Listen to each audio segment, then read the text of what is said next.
You know that feeling when something that's always there, just part of your daily rhythm, suddenly stops.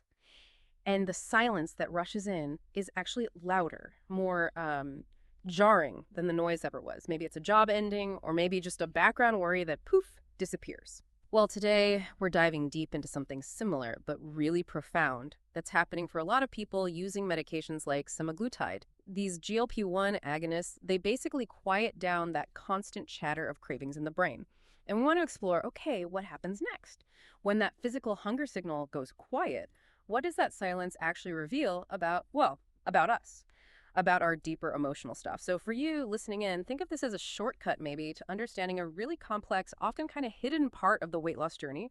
We're not just talking biology today, although that's part of it. We're getting into the big psychological shifts, the identity stuff that bubbles up when the craving noise stops.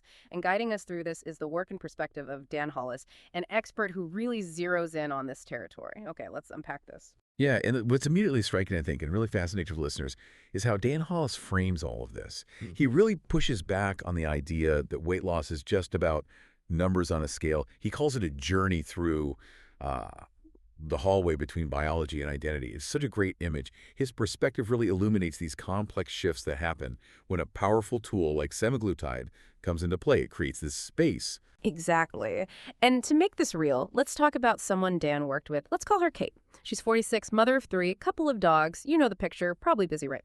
So Kate starts on semaglutide. And at first, things look, well, pretty standard. Pretty good, actually. A couple of months in, she's down about 7 pounds.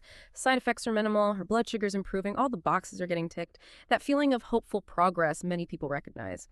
But then this moment happens, a really pivotal one. She told Dan Hollis, I walked past the pantry, and for the first time in 20 years, nothing reached back. Now, your first thought might be, wow, relief, freedom. But for Kate, it was actually startling, disorienting. It was like this fundamental piece of her internal operating system, this constant hum just vanished, gone. That is precisely what Dan Hollis terms the quiet window.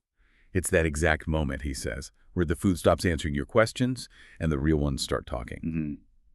Just sit with that for a second. Think about how often food becomes the default answer, right? It's comfort when you're lonely. It's a distraction when you're bored. Celebration, it's reward. So imagine what it feels like when that lifelong rhythm of hunger, whether it was for actual fuel or for, comfort or joy, just evaporates. It's not just the craving that's gone. It's a coping mechanism, a familiar, albeit maybe unhelpful friend. And Kate felt that absence so strongly. She talked about feeling like a ghost in her own kitchen.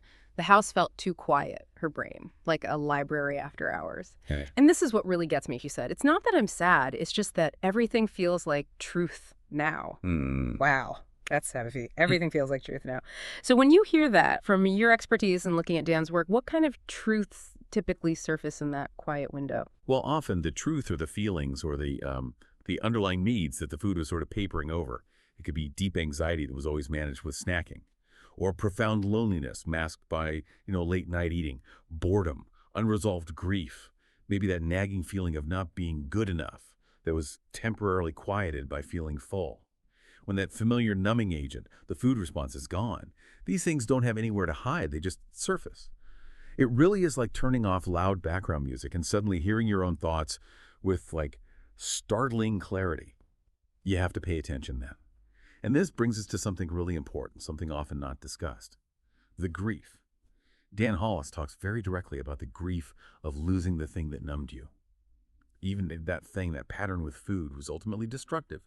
It served a purpose, however flawed. He says food often acts as a stand-in, a surrogate for meaning, comfort, escape. So when the medication quiets that signal, yeah, the static goes away, but as he puts it, what's left can be startling.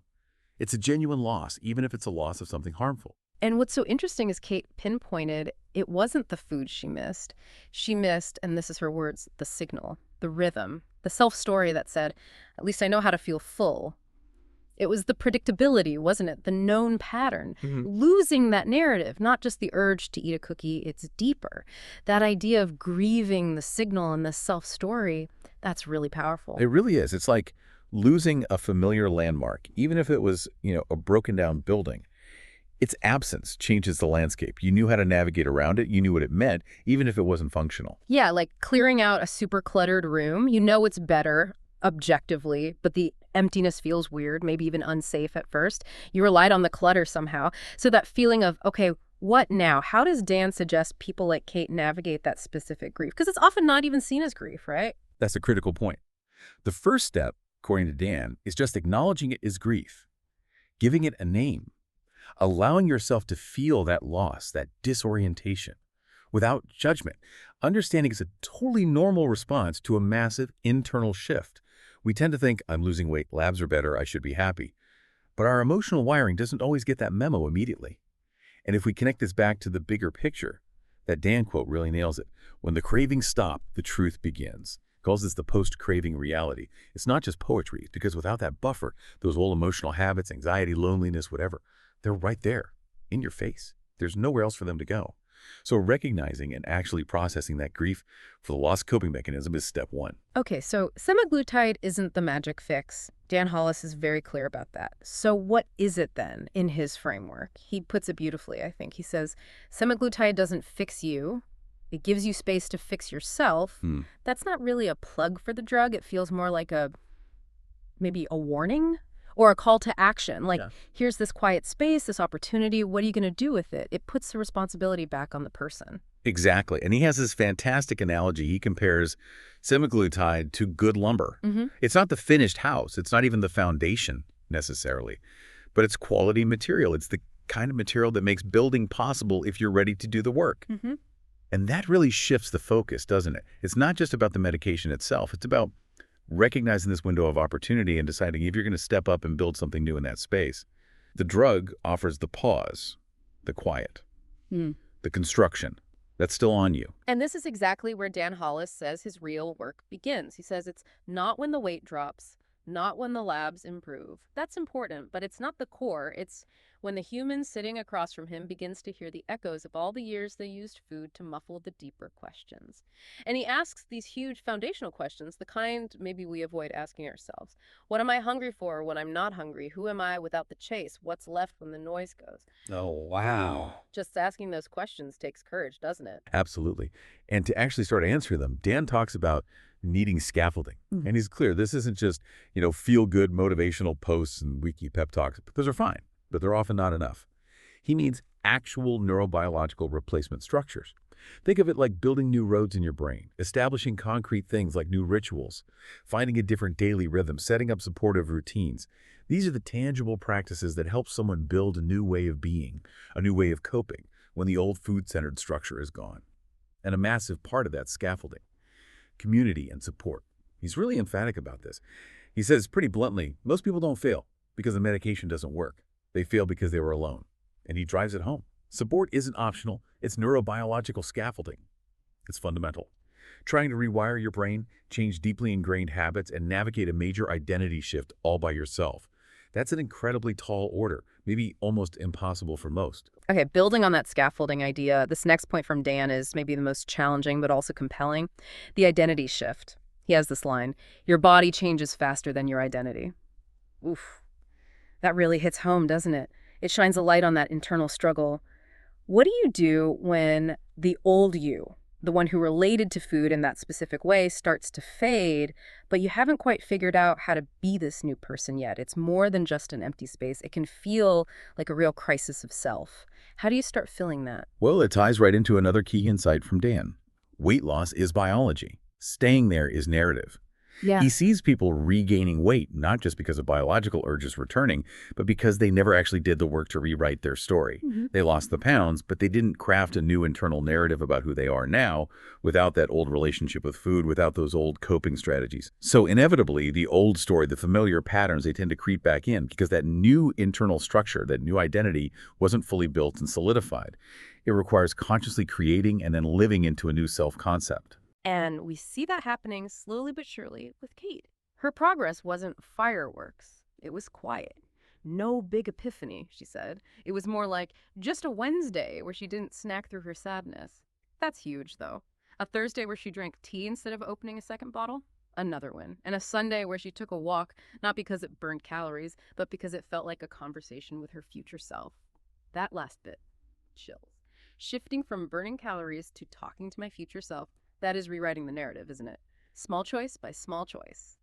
Okay, let's pivot slightly. Let's talk about failure. Because let's be honest, weight loss journeys are often riddled with feelings of failure. It's so easy to fall into that trap of feeling weak, undisciplined, broken when you slip up or when progress stalls. That internal critic gets loud. Oh, absolutely. And this is where Dan Hollis offers something really liberating, a radical reframing of failure. He says, failure isn't the end. It's a message, a moment of feedback. Get this. And sometimes it's the most honest conversation you'll ever have with yourself. It shifts it completely away from shame and towards information gathering, learning. He even suggests that a relapse isn't some moral failing. It's often just the brain asking for the old familiar rhythm because that pathway is still there. It's well worn.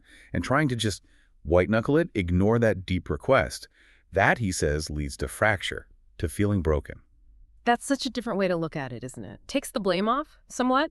So maybe the issue isn't always the medication failing or even our willpower failing. Dan observes, most people aren't failing semaglutide. They're failing to prepare for what comes after it. It's that lack of prep for the quiet window, for the deep questions, for the identity stuff. That's where the struggle often lies, not having the scaffolding ready when the old structure comes down. Which leads to a really important question, doesn't it? How should we approach those inevitable setbacks? Dan's take is that setbacks can actually be sacred moments. Sacred, but only if approached with curiosity instead of judgment. He puts it so plainly. The shame isn't in failing. The shame is in pretending you were supposed to be perfect. That just gives so much permission to be human, right? To see a stumble not as proof you're flawed, but as data. What can I learn here? What support do I need? And that mindset leads directly to what he calls failing forward. I love that phrase. It means when you stumble, you don't reach for self blame. You don't beat yourself up. Instead, you're reaching for a better tool instead of reaching for blame. Asking better questions, maybe seeking different support, consciously working on that new internal architecture. It's active, it's adaptive, Yeah. not stuck. So, wrapping this up, what's the big takeaway here for you listening? I think the core message is that something like semaglutide, or really any big life change that silences an old pattern, it creates this incredibly potent, quiet window. And in that quiet, deeper emotional needs, identity questions, things maybe buried for years, they surface. So the journey isn't just physical. It's this profound chance for what Dan Hollis calls narrative reassembly. That's basically the intentional work of rebuilding your story, your understanding of yourself, separate from those old patterns. It's a chance to redefine who you are. Absolutely. And Dan's whole philosophy boils down to this. This journey isn't about eating less. It's about living more. And his insight that people don't relapse into hunger. They relapse into confusion. That's key. The confusion happens when the old coping tools are gone, but new ones and a new sense of self to go with them haven't been fully built or integrated yet. It's that void, that lack of a clear path forward. So maybe the final thought to leave you with is this. What happens when the weight you're carrying isn't just physical? What if it's also historical, emotional, familial, tied up in your past, your relationships, your sense of self? And if you find yourself standing in that quiet window, feeling that unexpected silence, are you ready? Are you ready to ask those harder, better questions, not just of yourself, but also of the support systems or lack thereof around you? And look, if the craving didn't show up today, and that feels more unsettling than relieving, please hear this. You're not broken. You're just beginning to hear yourself again, maybe for the first time in a long time. Welcome to the quiet window. You're definitely not alone in here.